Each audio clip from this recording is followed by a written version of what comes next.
We've arrived at the darkest night of the year. Sounds spooky, doesn't it? Today we are going to talk all about Yule, where it comes from, how it was traditionally honored, and how we can celebrate it today. Welcome back to my channel, and if you're new here, welcome. My name is Meg, this is Moon Magic Spirit, and today we are diving deep into Yule. We're going to be covering the history, the myths, the traditions, and how this sacred moment in the Wheel of the Year has been honored both then and now. And if you're interested in learning more about the seasonal festivals, be sure to check out my playlist titled Wheel of the Year and save it so you can visit it as we move through the different Sabbats going into the next year, as there's videos containing information on each one. So if you can, get cozy and grab a tea, light a candle, and let's settle in.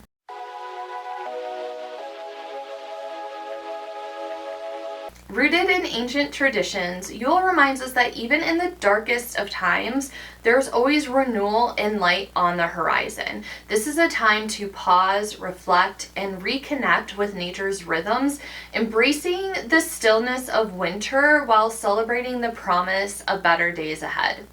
Very much giving hermit energy from tarot. What Yule actually is. Yule is the winter solstice celebrated on December 21st in the northern hemisphere. It's going to mark the longest night and the shortest day of the year. And I want to be very clear that while Yule falls on a specific day, that doesn't mean that the magic, the wisdom, the lessons of Yule all poof disappear in a 24-hour period. It's an entire season that we're celebrating. This energy is taking us to Imbolc, which is at the beginning of February. So if you're seeing this video after December 21st, don't worry, you still have plenty of time to honor the season of Yule. And on the Wheel of the Year, Yule is a moment of meeting where death and rebirth come together at the same tipping point. So, do you feel this time of year in your body, the slowing down, the heaviness, the quiet?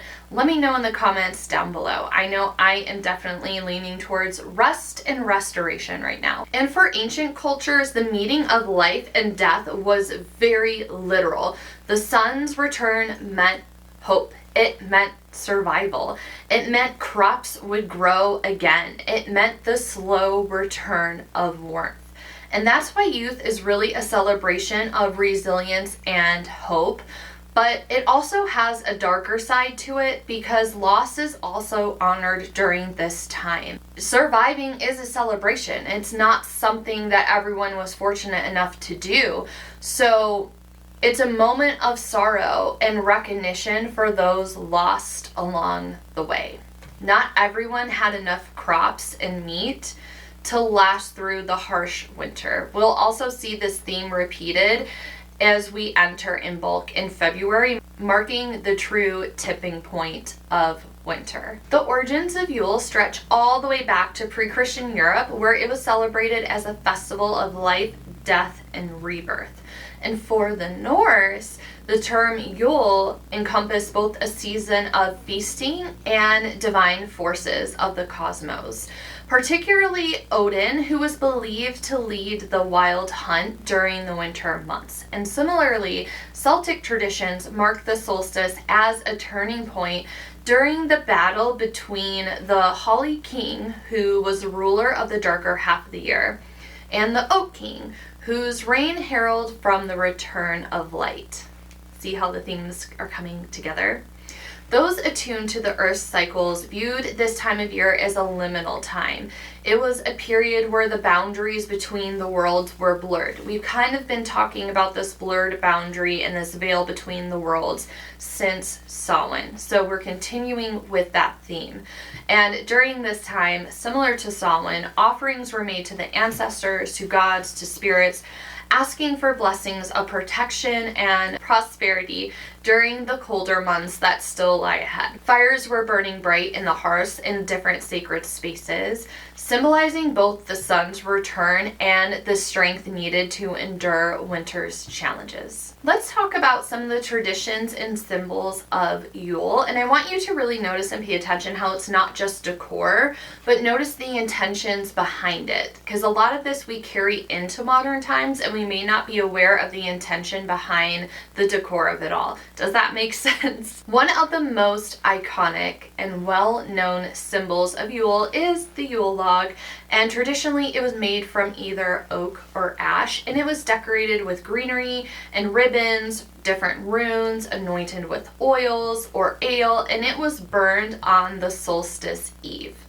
So the fire symbolized releasing the hardships of the old year and welcoming in blessings for the new. If you want to create your own Yule log, select a log and decorate it with symbols of protection or endurance, such as evergreen sprigs and different runes. And as you light the log, focus on releasing what is no longer serving you and inviting life back into your life. And if you don't have a fireplace or a log, don't worry, doing this with a single candle or even an LED candle can carry the symbolism just as powerfully. Now, when it comes to evergreens and wreaths, evergreens symbolize life's persistence through winter's challenges. So pine, cedar, and holly bring vitality and protection into your home, while the wreath represents an unbroken cycle of the year, including renewal and rebirth. So you can adorn your evergreen or your wreaths with ribbons, pine cones, or seasonal herbs like rosemary for added magic and protection. Now, when it comes to candles and lighting candles during Yule represented the sun's return and also initiating a spark of hope within. And these candles were placed in windowsills to show victory over the darkness of night and death.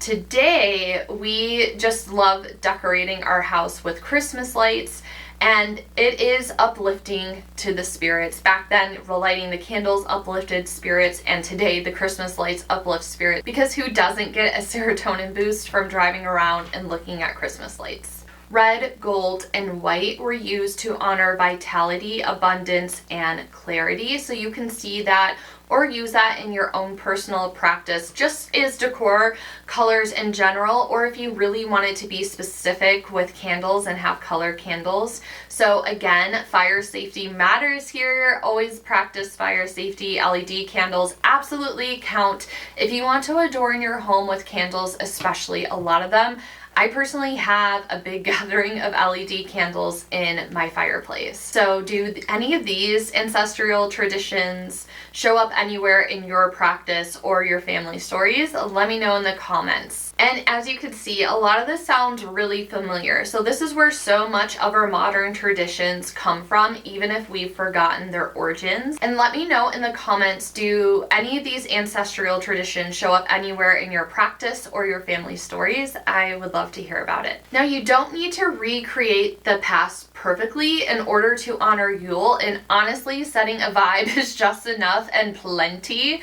especially in these trying times. But let's cover some other ways that you can decorate and celebrate if you have that extra gusto in you. So if you want to set up an altar, a Yule altar might include different crystals and some crystals to highlight. Like, I'm just going to highlight a couple things to give you examples of what they are and the intention behind them. So we can put onyx on our altar for grounding, turquoise for protection, and clear quartz for cleansing. You can also adorn your altar in different herbs. We kind of talked about like the cedar and the evergreens, but you can use that for cleansing, cinnamon for grounding and warmth, and sage for protection. You can also have offerings on your altar as well. So what's suggested there is seasonal foods like nuts, apples, citrus, or baked goods. A lot of this won't spoil very quickly, but you want to keep an eye on it and discard it once it's done. If you're looking for different colors, we have red for joy, passion, and love, green for money, expansion, growth, gold for abundance and money. We also have silver for peace and pleasure, and white for fresh starts and forging new paths, and black for protection and release. Another fun thing that you can do is place a mirror or mirror object beneath some of your items to symbolize snow and frozen over water, which is really going to enhance the reflective energy of the season. So you could kind of pick and choose just to give you some ideas for your altar or decorating throughout your home, and have fun with it. Like, get creative and let your intuition guide you on what you do. There are other ways to celebrate, and feasting is still central, especially shared meals. I recommend throwing a Yule feast for your friends and family. Kind of think Friendsgiving vibes, and a Yule feast is going to symbolize abundance and gratitude. And you can incorporate traditional winter foods like rooted vegetables, spiced cider, and baked goods into your feast. And as you dine, the most important part in the heart of this Yule feast is reflecting on the cycles of life that sustain life and the return of the sun.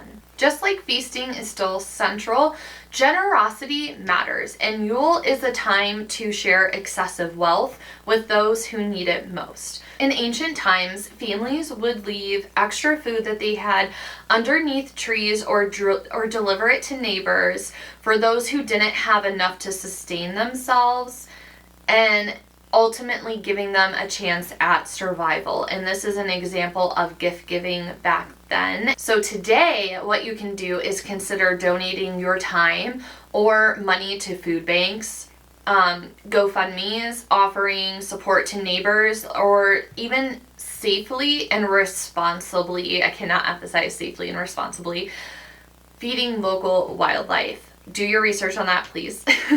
These acts align with the communal spirit of the season, spreading light in very meaningful ways. So, which one are you going to try? In the end, Yule wants us to reflect. So I'm going to leave you with some questions. What is the darker half of the year teaching you? Think from October to now. What are you ready to release? And what seeds are you quietly gathering now, because it's almost time to plant them?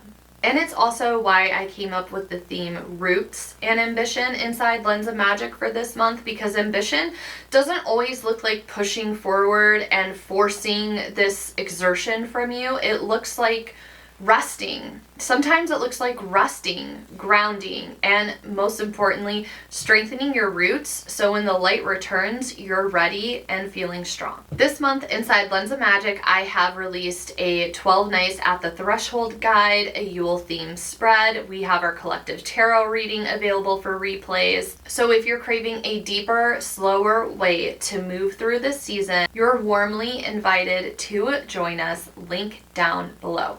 Remember, this time of year is a slow unfurling instead of a sprint to January and a sprint through January. So let it be a reminder to slow down and be present. If this video resonated with you at all, be sure to like, share, subscribe, and let me know in the comments, what is this winter asking of you? And be sure to check out my Yule playlist where I have different activities that you can try out. As always, thank you so much for your time and energy in this video. I really appreciate it, and blessed Yule.